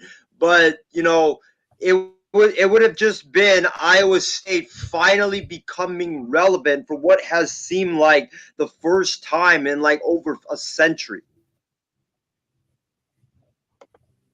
Yeah, okay. So last thing, Shri is going to be leaving the stream. He's going to talk to us later. Thank you so much for joining in, Shri. One quick thought before you leave. Justin Fields did struggle today with the interceptions and for just over 100 yards. Do you believe that this game drops him down in terms of his draft stock from being the number 2 quarterback after Trevor Lawrence? I don't think so. Given the fact that, Ryan mentioned, Zach Wilson may be the second quarterback taken off the board. Other people bring up Trey Lance from North Dakota State, or even I think even some people bring up Kyle Trask as like a potential top pick, right, from Florida. But I just don't see any of those guys being ahead of Justin Fields, given his athletic ability, given what he's done with Ohio State. We can't forget last season he accounted for 51 touchdowns, only 3 interceptions, and today, even despite his 2 picks, I think overall over the entire season he has less than 5 interceptions through 6 games, which is not outstanding, but it's not bad as well. I also think that he has a lot on tape where he's shown that he can be one of the most accurate passers in college football. So I think that like some of the gripes that we may have about him, where he holds on to the ball too long, or he tries to make some hero type plays, I think it's coachable, and I think those are things that NFL coaching and a good system can take care of. But you can't ignore the raw athleticism and raw talent of Justin Fields. That's the reason he was ranked, either 1 or 2, along with Trevor Lawrence, in different recruiting rankings, and that's one of the reasons why he was one of the most highly touted recruits ever. But just because of that, and just because of the fact that we have so much on tape about him, and at times he's been elite. I think that despite this game, no matter what happens in the playoffs, I still think he's a second quarterback taken. I just don't think there's enough out there around Zach Wilson or Trey Lance from North Dakota State to justify taking them ahead of Justin Fields. Justin Fields may have his weaknesses, but I still do believe that he will be the second quarterback taken off the board, and most likely the second. Absolutely that. And what's to say those other quarterbacks don't have their weaknesses? Ryan, your thoughts on Justin Fields' sort of stinker here, and Tree, we will bid you farewell. Thank you for joining in. Your thoughts on kind of Justin Fields' stinker this afternoon, and how it's going to affect his draft stock going forward. Because we know Trevor Lawrence is going to be the number 1 pick. We've known that for a long time. Fields could have had 0 interceptions the entire year. Lawrence was going to be the number 1 pick. So in terms of the context of him dropping out of that number 2 draft position for quarterbacks, do you envision that happening after today's performance? I do not. While I think this definitely hurts his draft stock, we can go ahead and assume that the Jacksonville Jaguars are going to be the team with the 2nd overall pick in the draft, with the Jets obviously having number 1. So the Jets are going to take Trevor Lawrence. And number 2, Jacksonville has let's just call it a spade. They have tanked all year. They have put their fans through some misery all year in the name of tanking for draft position. I don't think they can afford not to draft Fields, because with all of that tanking, you want to give your fans something, big, something to look forward to. If at the end of all this, Jacksonville's like, oh yeah, we're taking a quarterback from BYU, that will not play well with their fans. And if Wilson does not pan out in the NFL, every single person in that building will lose their jobs. So I think they'll still take the safe pick, which is drafting Justin Fields. Big name, big university. We'll make a splash. We'll get the fan base excited for the upcoming year after they just tanked their way through this season. So, yeah, I don't think this will hurt him, because I don't think the Jaguars can afford not to take him. Because if they take someone else and they do not pan out, every single person in that building will lose their job. So they won't not take Justin Fields for that simple reason alone. Well said, Ryan. I can't agree more. And with that, we welcome our second caller of all time into this new fan response format. Chardol, welcome to the stream. Feel free to share your fan response right now. And we want to thank you for being one of our most loyal supporters, Chardol. And good luck to your San Jose Spartans, who lead 7-3 against Boise State. Thanks, man. So, Chardol, your thoughts overall, man, so far on the great season San Jose State has had. They are ranked number 24. They're driving against Boise State. Looks like they just converted a key fourth down. They could be going up 14-3 soon. What have you kind of seen from your San Jose State Spartans this year that has really, really impressed you? Their defense maybe going has been forward. their defense has been really amazing. Like, their defense is strong, and that's kind of holding Boise right now. Because if they wouldn't have a strong defense, then they wouldn't win this. Then this game would be, they would basically lose this game if their defense was not strong. And I think we're having some audio problems with Chardol. Chardol, can you hear us? I can hear you. Chardol?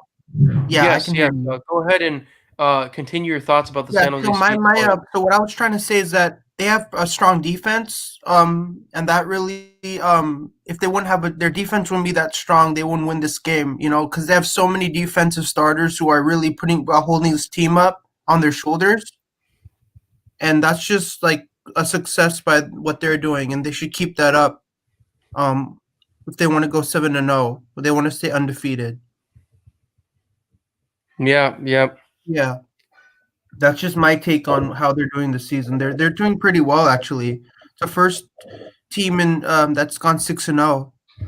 It's pretty incredible. Yeah, I would never have experienced that a team would ever go 6-0 in the Mountain West.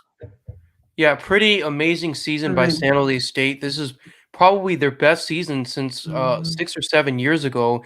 This is a program that's really taken advantage of the situation this year. They made the most of their opportunities. You can't congratulate them enough. I know they've played not top-tier competition. They're not an Ohio State or a Clemson of the world by any stretch of the imagination, but credit to this number 24 San Jose State team. What kind of bowl opponent do you want them to draw, Chardol? Like, kind of what team out of these teams, like Iowa State, Texas, Oklahoma, do you want to see San Jose State potentially play in a bowl game? I think Iowa State would be pretty interesting. I don't know if that's gonna happen. If that's kind of like not a, if that's not gonna happen, because I want to see that, but I don't know if that's gonna happen. But that looks interesting. Looking Brock Purdy against the quarterback of San Jose State, Nick Starkel, who played for Arkansas. When he got that issue, remember when he got 4 picks? He threw 4 picks against San Jose State. They lost that game in Arkansas. So I think Iowa State would be pretty interesting to see that matchup. That would be pretty fun matchup to see against the Spartans. Right. And obviously, sure that the hypothetical here. Team that I'm looking for. I don't know if that's hypothetical to say Iowa State will be in there, but that's definitely gonna, Isaiah likes Iowa State, so that's definitely gonna be good for him if they're playing, because Matt Campbell he really likes Iowa State, looks like. So that's gonna be fun for Isaiah to get to see Iowa State in a bowl. Yeah, and they definitely will be still getting into a pretty good bowl game. Not winning the Big 12 actually may be a good thing for a potential Iowa State San Jose State matchup. Being a conference champion and all of that. Chardol, last thing here. Christy has made her thoughts clear. She wants Clemson in. Not sure if Clemson can hang on and get in. Callan says he has a lot of thoughts about OSU. He's going to talk about them at the night shift tonight, guys. So be sure to tune in at 10 p.m. Pacific time. But Chardol, in your opinion, who are you picking to win the national title? And between Ohio State and Texas A&M, who do you think should get into the playoffs? I think Iowa State should get in because Brock Purdy's having a really good season. Ohio State versus Texas A&M. I think Ohio State. Because they're doing pretty well in their season. If I'm not, I mean, I haven't seen most of their games, but I look it on my phone or something. But I haven't seen most of their games. But I I believe think they're them. 6-0 right now. They're undefeated, and they've beaten I'll two go ranked for teams. I'll go for Ohio State. I don't support them, but I would still pick them because I just picked the underdog. That's just me. I pick whoever's the underdog. And your pick to win the national title, Shardal, And before you here head Ohio out. State's the underdog, so I'm gonna be picking the underdog, which is Ohio State. And who's your pick to win the national title before you head out, Shardal? Um, You have I Alabama, think you have Clemson, Notre Dame, Ohio State in there. I think I think Alabama because they're also doing really incredible as well.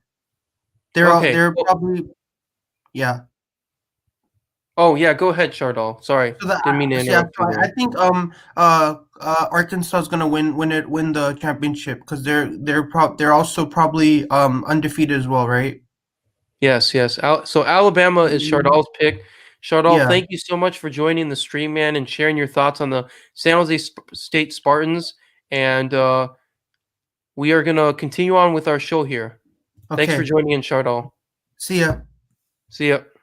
See ya. All right, so Ryan, really quickly going to San Jose State. I know maybe it's not our topic of choice here, but wanted to pay homage to one of our top fans here. What kind of bowl matchup would you want to see for San Jose State? Like, what is a team that potentially they could draw with this within this ranked pool that would just generate a great bowl game? Here's the thing. I was initially thinking a team like Buffalo or Liberty, like a non-power 5 team that's also ranked high. I think that could be a good matchup. But then it occurred to me, people want to see a non-power 5 go up against, or like a undefeated or one loss non-power 5 go up against like a 3-loss power 5, or yeah, that's right. Undefeated non-power 5 team go up against a 3 or 4 loss power 5 team, just to see like how far apart they are. Like, are the middling power 5 teams better or worse than the best non-power 5 teams? So with that in mind, I think a game against Texas would draw some incredible buzz because Texas is 6-3. They've looked decent at times this year, and they've looked bad at times this year. They're a middling Power 5 team. San Jose State, with that incredible defense, which is the second best in their conference outside of Air Force, I think that will be a great game to see. Texas versus San Jose State. I personally would be interested to see that because I could see it going either way. Texas has the recruits, but San Jose State has the defense and obviously more discipline than Texas. Most teams do. So yeah, I think Texas versus San Jose State would be a great matchup to make in a bowl game. Absolutely. I have to 100% agree with you on that one, Ryan. My initial pick was going to be Iowa State and San Jose State, but Texas is a big brand. San Jose State's a small brand, just starting to make a name for themselves. They couldn't be more opposites. One plays really tough competition and consistently lets down, and one of them is overperforming this season. But now we're going to kind of shift into the last part of the show right now. We were going to give our picks on kind of the Clemson and Notre Dame game, but it looks like it's getting decided right here, right now. We got a scoreboard update from Casey at the halftime. And also we have the halftime stats pulled up over here, Ryan. Trevor Lawrence not playing a perfect game, but 12 of 18, 199 yards, 2 touchdowns, 1 interception. Pretty good numbers, Ryan. Assuming this holds, assuming Clemson is able to beat Notre Dame by 3 possessions. Number one, is this perhaps the impetus that will push Ohio State into a number 3 spot and a rematch with Clemson? And do you think this knocks Notre Dame entirely out of the playoffs should they lose by 3 possessions or more? I think Notre Dame is in. Actually, because let's think about this. Notre Dame's going to lose this game. So they're going to be a 1-loss non-conference champion, which beat Clemson earlier without Trevor Lawrence, but they still beat Clemson. But let's go through this scenario. What if Clemson wins and then Alabama loses? Because if Alabama wins, Clemson wins, Ohio State's already in. it'll come down to Notre Dame and Texas A&M, and I think Notre Dame has a great shot at getting in over Texas A&M. But if Alabama were to lose, who gets in that situation? Would they put Florida in over Notre Dame? Would the Final Four in that situation be Alabama, Clemson, Ohio State, and Florida? This is going to be a really tough situation if that happens, Ryan. I think if Notre Dame, first of all, I want to clear things up right here, right now. I think if we have all the favorites win out, including the ones that already won today, so Ohio State beat Northwestern, Clemson beats Notre Dame by 3 possessions, Alabama beats Florida. What else am I missing? Texas A&M already beat Tennessee. So if all results kind of play out the way that they're expected to play out, Ryan, so assuming the Alabama beats Florida situation and Clemson maintains this lead over Notre Dame, I personally think Notre Dame should be out. As James Gonzalez says, Trevor Lawrence made all the difference in this matchup. We know that he was not there for their matchup in early November, and now when we get to see Notre Dame in a high pressure situation in a conference title game, pretty much winner take all. Whoever wins this is going to be, an ACC champ and the 2nd seed guaranteed into the playoffs. We see them completely blow it in yet another high pressure situation. It's not like they're losing by 10 points or 3 points. They are losing by 3 possessions, Ryan. Why would I want to see them back in the playoffs in another even higher pressure situation if they can't even handle this test? Okay, let me riddle you this. So Alabama wins and everything stays consistent. Yes, Alabama wins Clemson, all the games. Ohio State, I think Texas Notre Dame A&M. should get in the playoffs for this simple reason. Alabama, because if that situation happens, Alabama will be number 1, Clemson 2, Ohio State 3, and then whoever 4. Notre Dame should get in for this very simple reason. Texas A&M already played Alabama. They got destroyed. Who wants to see that again? At least with Notre Dame, there's some mystery behind how this game will go. With Texas A&M, we already know how the game's going to go. You don't even need to tune in. You know Texas A&M's going to lose by 24 plus points. And Alabama's gone so much better since that game. So I say you put Notre Dame in. If everything holds true and all the favorites win, the Final Four should stay the same, but Ohio State should move up to number 3 and face Clemson. Alabama faces Notre Dame because, yes, Notre Dame does not look like a team that deserves in the Final Four. But this has been a weird year. This is going to be the weakest 4 seed of all time. And with that in mind, I think it's going to be Notre Dame. Ooh, Ryan, I don't know about that. Last year's Oklahoma team that lost 69-14 against LSU, you definitely could be taking that cake. However, it may be a testament to how great that LSU team was. But their resume, it's all about the when I say worst number 4 seed, I'm talking about resume going in. And Notre Dame's resume would not look good at all going in. But I still think they should get in over Texas A&M because we already know how Texas A&M, Alabama would go. It'd be a blowout. And how do I know that? I've seen it already. How about the Washington Huskies from 2016? The one that won the Pac-12 and went 12-1. Again, I think the resume was better. They have a conference championship. I thought they had a better record or a better resume. Okay, that's fair. All right, so I think moving forward from this topic, Ryan, we both agree here. If this holds here, say Clemson wins 42-20 or 42-13, whatever, they win by 3 possessions or more, we both agree that Ohio State should be in at number 3 or higher. And the thing we disagree No, not higher. I think number 3, Clemson number should 3. get the number 2 seed, but at the end of the day, it doesn't really matter, so it's neither here nor there.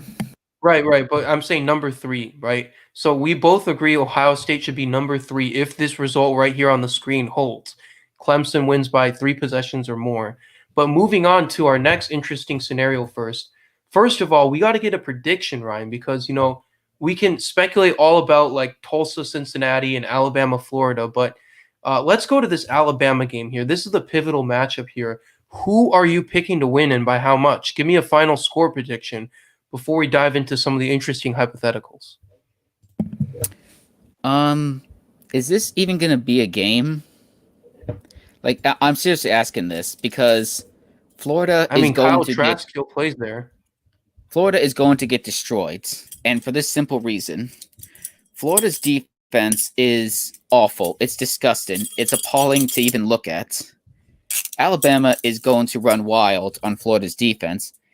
Meanwhile, Alabama's defense has improved since the beginning of the year.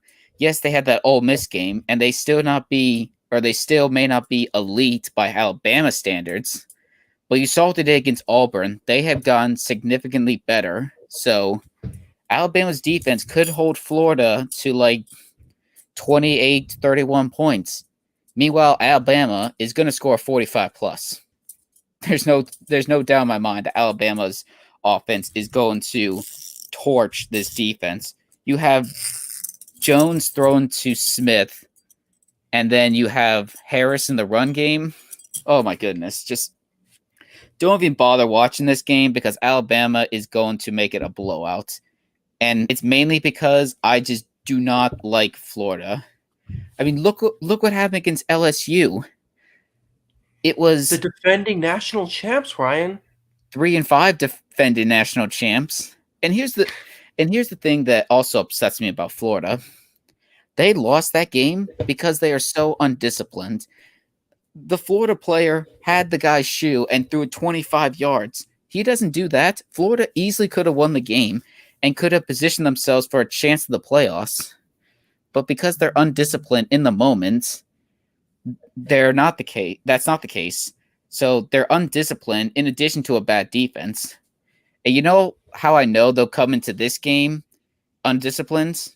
Because at the end of the Florida LSU game, their coach defended the action, saying that the Florida player throwing the shoe at the LSU player, he said that was a football move. You cannot defend actions like that. What you need to do is simply say, my guy messed up. He will learn from it and will be better next week. But instead, their coach defends his player. Like, I know you like your players, but you have to call out bullcrap when you see it. And that was a boneheaded play. And he didn't get called out for it. You don't have to call him out to the press, but you don't have to defend his actions to the press either. So Florida's going to come into this game dejected, undisciplined, and with a terrible defense. This is not going to be a game. I don't know what the over-under is, I don't know what the line for this game is, but I would take Alabama. So, yeah, it's... Yep. So, I'm of the same view here, Ryan. I'm going to keep my prediction. I'll just say that much. It's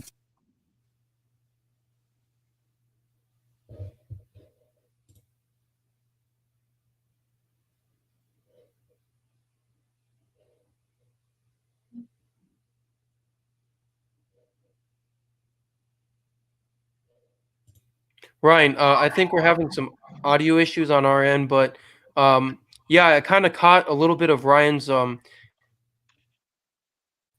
rant over there about Florida.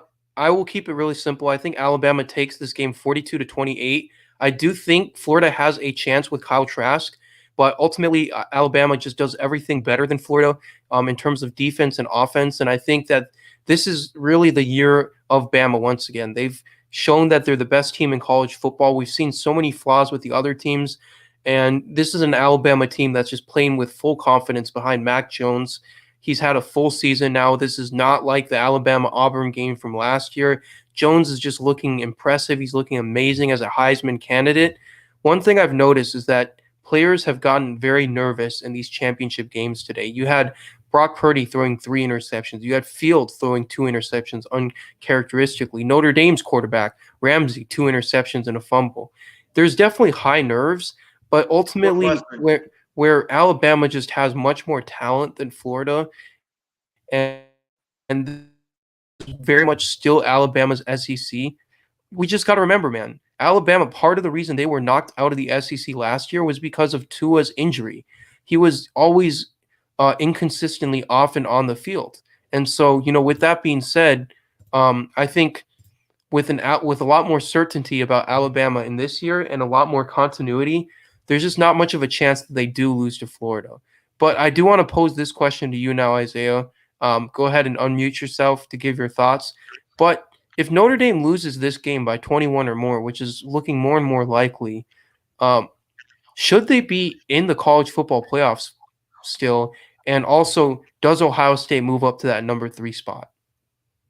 Of course, because right now I just think that Notre Dame is showing that they are the most overrated, undefeated team right now in college football. I mean, they beat Clemson. Yes, they beat Clemson back in October. But remember, guys, Clemson took Notre Dame to overtime, or was it Double overtime. Yeah, they took them to double overtime with their backup quarterback playing. Plus, they had 5 other defenders missing from that game, or starting defenders missing from that game because of COVID and other related issues. So, Notre Dame, they are an extremely overrated team. Ian Book is a pretty good quarterback. He's not great. He's pretty good. But Notre Dame, I just think that if the score holds up right now and Notre Dame, let's say, gets blown out by over 28 points or 30, I think you got to put Texas A&M in. I really do, because the reason I agree, even 21 points. Yeah, I still think you have to, because the committee loves Texas A&M. If you see what the committee said when they kept Texas A&M at number 5, and they had this discussion about Ohio State at 4 and A&M, and they were going to swap both of them. The committee said that they don't care about A&M's loss to Alabama. They know it's a blemish on their schedule and that it's a loss. But Alabama right now is unequivocally the best team, in their opinion, in college football. So they basically are excusing Texas A&M of that loss. So basically, in the committee's eyes, they think that Texas A&M has an unbeaten resume right now, because they're not counting that Alabama loss on the resume, because they think Alabama's the best team. So I think, based on what the committee has said over the few weeks, and based on the fact that they love Texas A&M so much, and if Notre Dame ultimately does get blown out, I think you're going to see Texas A&M be that 4th spot instead of Alabama, because right now, if you put Alabama against Notre Dame in the 4th spot, I could make an argument that Notre Dame loses by 50. Loses by more than 28, actually. I would agree with that. Ryan, are you back in the stream here with us? Yes, and 2 things. Number 1, Notre Dame have been pretenders since 1994, so let's just get that clear. Or whenever the BCS started, because they haven't won a New Year's 6 bowl game in Lord knows how long, at least since 1996. But number 2, like I said earlier, Isaiah, who wants to see Texas A&M, Alabama? At least with Notre Dame, you have an element of mystery. You can, in a theoretical world, Notre Dame may play a decent game against Alabama. You don't know that for Texas A&M, because Texas A&M already lost to Alabama by 24 points, and Alabama has gone significantly better. So yeah, it's going to be Notre Dame. They're the bigger brands, and at least there's some mystery behind that matchup. I mean, there's not a ton of mystery, because we know Alabama is going to destroy Notre Dame, but at least there's not, physical proof that it will happen, which is the case with Texas A&M, because Alabama destroyed Texas A&M earlier in the year. So I'm sorry. It should be Notre Dame, simply because they can market that game better.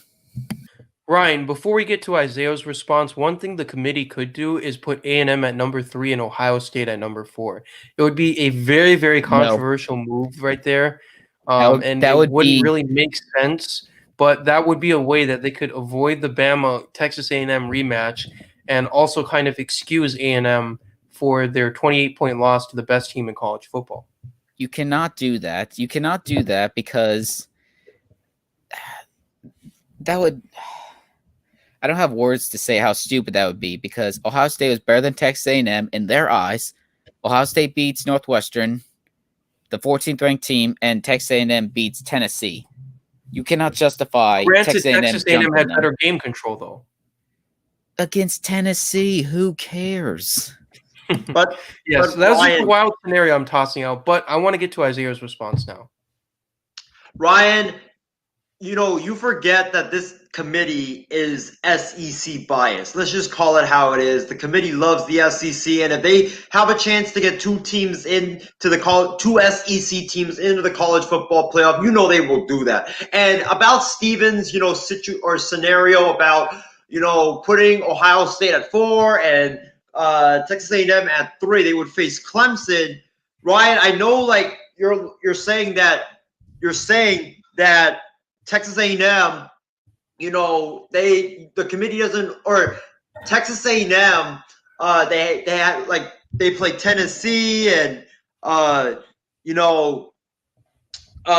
State played Northwestern, but I already can see it tomorrow when they announce the matchups that the committee, if they do put Texas A&M in, they're just going to be like, oh, yeah, the reason why we put Ohio State in, or we put Ohio State at 4 and A&M at 3 is because, just like what Steven said, Ohio State, they struggled mightily against a Northwestern team that has struggled all season long, and A&M beat up on Tennessee, and they had better game control. I already can see it.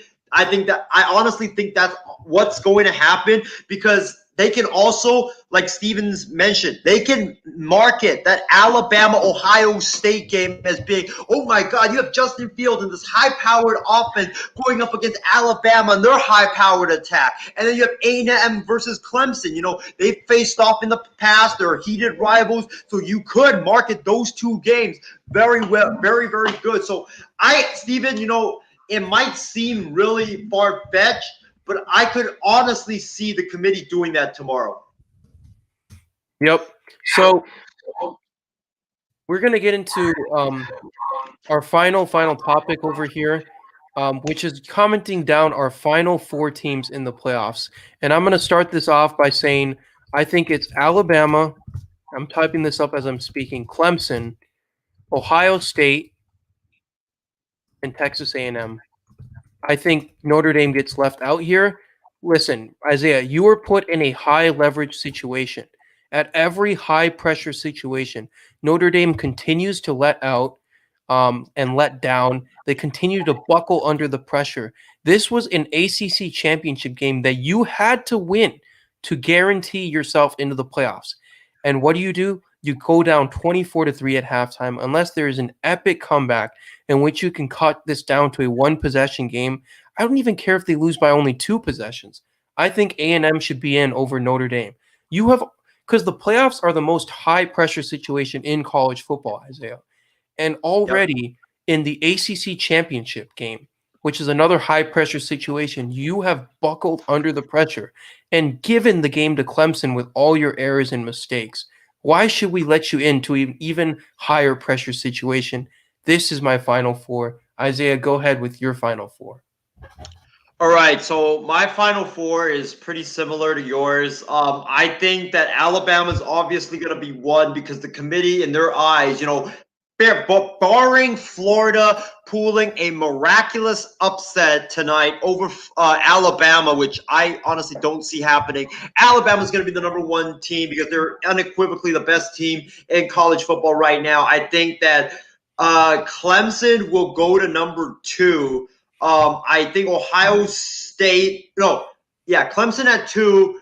Give me Texas A&M at 3. I think Texas A&M will make the playoffs because – right now, Notre Dame is just blowing it. They're down by 21 right now. Clemson is driving. They could be down 28 by the time the show ends. So I think Notre Dame gets blown out in this football game. And then the committee, they just love Texas A&M so much. So I'll put Texas A&M in at 3, and I think Ohio State goes to 4 because I think you can market the Ohio State-Alabama game very good, and then you can market that Clemson A&M game as well very well as well. By the way, in our polls, who should be in the playoffs if it's between Ohio State and Texas A&M? 80% of respondents say Ohio State, 20% A&M.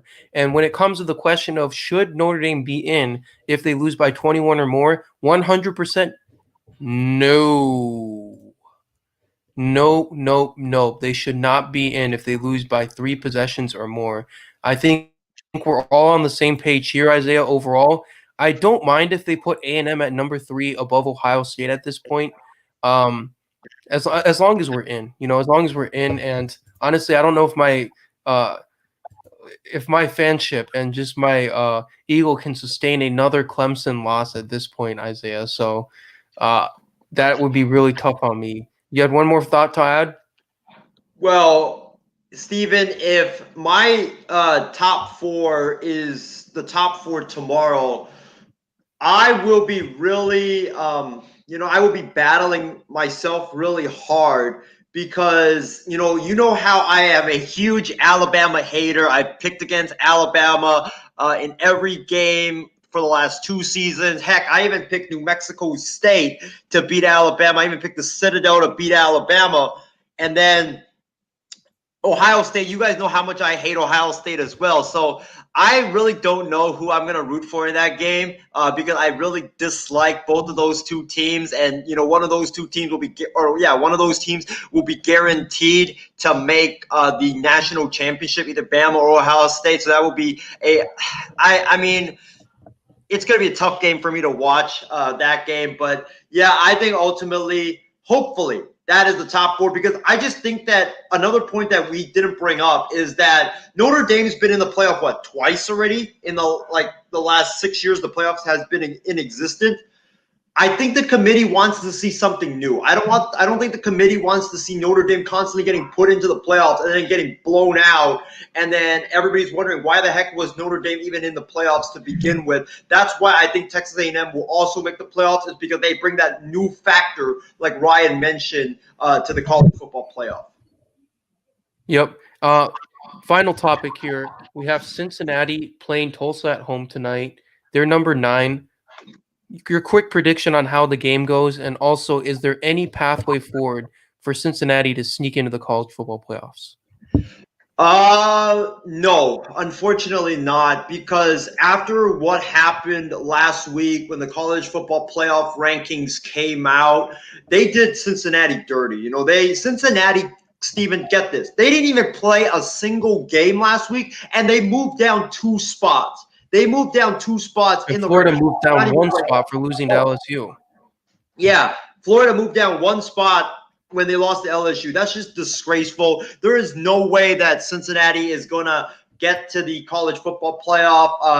I honestly don't even know at this point if they're going to get to a New Year's 6 because the committee just keeps disrespecting them each and every week, and it's really tough or it's really sad to see the committee disrespect them. I think the committee even said that last week when they gave their explanation as to why they only dropped Florida 1 spot and dropped Cincinnati 1 or 2 spots after they didn't even play a game. They basically said that Cincinnati plays cupcakes and Florida with the SEC, they play teams that if you put in the AAC or whatever conference, those SEC teams would crush those opponents by 20 plus points. Basically what I've been telling you or Shri for the last couple of years, where they just think the SEC is just so much stronger than all the other conferences. It's tough to see, but I think ultimately Cincinnati I don't think Cincinnati has a chance to get into the college football playoff. I will be hard pressed to see them make the New Year's 6 as well, because how the committee always disrespects them. And in terms of the Tulsa game, I think Cincinnati beats up on Tulsa. I think they're the better team than Tulsa. Plus, they're at home, and Tulsa has been a okay football team, not a great team. They've been okay all season long. Yep. So it's definitely going to be a statement game for Cincinnati. I do think they win this one 37-23. I don't think they quite dominate Tulsa. Do I think it's enough to move into the college football playoff? Well, let's see. You have Iowa State dropping behind Cincinnati, probably Florida. But I don't think they're going to drop either Notre Dame or A&M behind Cincinnati. I don't see a pathway forward for this Cincinnati team. Sammy Sharp says, ain't no way Notre Dame missing the college football playoffs. Isaiah and I disagree. It's definitely debatable. Casey putting his top 4 over here, Alabama, Ohio State, Clemson, and A&M. So he's got his top 4 in. Ultimately, we'll see how the rest of the games play out for these for the rest of the day. But I think Cincinnati takes and handles Tulsa by about 2 possessions. I think Alabama obviously beats Florida. But the final question before we head out, Isaiah, should Florida upset Alabama? Let's call it by a narrow margin. Who are the 4 teams in? Well, before I get to that, Steven, I want to make a correction. I said that I would be hard pressed to put Cincinnati into the New Year's Six because the committee disrespects them. Well, I forgot that, I forgot that the non-Power 5 gets an automatic invite to a New Year's Six. So I think Cincinnati ultimately will make the, right there. Cincinnati ultimately will make the New Year's Six. But in terms of if Florida wins, who gets the top 4? That's tough because Ohio State out of the 4 would be the only undefeated team left. So you could make a case that they could be number 1, even though they've played only 5-6 games this season. I think Alabama gets in. I think Ohio State gets in. I think Clemson will get in because they'll beat Notre Dame. And the 4th spot, I don't think you put Florida in because they're after their pathetic loss to LSU last week. Plus, A&M can make the argument that they beat Florida early on in the season. So I think if Florida wins, I think A&M is basically guaranteed a spot in the college football playoff. I think the teams would be Clemson, Ohio State, Bama, and A&M, the teams that we have listed right now. I think you could see teams, but different order. Yeah, same teams but different order. I think you could see Ohio State being number 1 at that point because they're the only undefeated team left. I think you could see maybe Alabama at 2, and then probably Clemson at 3, and then Texas A&M at number 4 if that were to happen. I think it would be Clemson, Ohio State, Alabama, A&M. But, that's going to wrap it up for us, guys. It's been a great committee show. It's been a lot of fun doing this show with everyone coming in and out. Shout out to Shree for coming on. Shout out to John Alcorn, Shardul Gupta. You, of course, Isaiah, our first call-in guest. No surprises there. And Ryan Schreiner for delivering a flavorful and action-packed episode of Fan Response. We even had live scores pulled up throughout this stream. I think this is a great format we can continue moving forward with, Isaiah, going forward. And, shout out to you for coming up with this whole idea of having guests kind of come onto the show, and then me bringing in also the live updates and everything within these scores. We can start showing the scores on some of our shows moving forward as well. Yeah, I think, actually, I got to give credit to Callan McClurg. He was the one that actually had this idea about fans calling in. I think it's a phenomenal idea, and I'm glad that you guys are gonna stick with this format, this new format once the new year starts. But hey, man, you, John, and Ryan are gonna make a great team on Fan Response. I'm glad that I was able to be part of Fan Response for I think 4 shows and ruffle some feathers. But hey, I think Fan Response is better with you, Ryan, and John Alcorn being the main host of the program, so it can bring a different twist to this network. Absolutely. I definitely thank you, Isaiah, for filling in for all of our shows, man. It seems like you're on 7 days a week, man. You're on every day, and I think you're right, man. We got to bring a little bit of uniqueness to the show. We got to bring a little bit of diversity, and I think it's just a great move to have you get some rest from going on all of these different shows and everything. We love having you on, Isaiah, but we can't overwork you. You're very valuable to MI6. So is our moderator and host, Callan. I know me and you always go back and forth at it, Isaiah, but I really appreciate all the help that you've done for this network, man. We started all the way from carpool chats to this now. We've got a beautiful format that Callan helps set forward for us. We've got beautiful co-hosts, and I think this is going somewhere. Yep, I totally agree with you. And guys, stay tuned on our Facebook, our Instagram, and our Snapchat as well. Snapchat as well, and Twitter for the latest developments coming on the MI6 Sports Network. We are going to have like major breaking news. I believe sometime next week we'll put it out there for the brand new year of programming on the MI6 Sports Network. So make sure you tune in. And yes, Casey, I will definitely be on the night shift tonight. I might miss the first like 30 to 40 minutes because I know Callan's going to try to roast me like heck about USC and Brock Purdy losing, and even try to play that clip of me saying Ohio State is going to lose tomorrow and Northwestern is going to take down that dynasty. So I might miss the first like 30, 40 minutes, but definitely I will be on the night shift tomorrow or tonight to talk about the college football conference championship games and talk about like the most likely scenarios that are going to go down tomorrow morning when the committee meets up and discusses and ultimately puts teams into the college football playoff. Can't wait, Isaiah. Can't wait at all. That's going to do it for us here at Fan Response, our first ever call-in edition, our first ever live reaction to college football games. And we look forward to the committee's decisions tomorrow night and to the night shift tonight at 10 p.m. Pacific time, 1 a.m. Eastern time for any night owls out there, and 12 a.m. Central time. Go Bucks. OH, Isaiah. You know I'm not going to say that. Come on, man. Oh, he's not going to say it. So we're going to close it up, guys, with some Ohio State fight song, baby.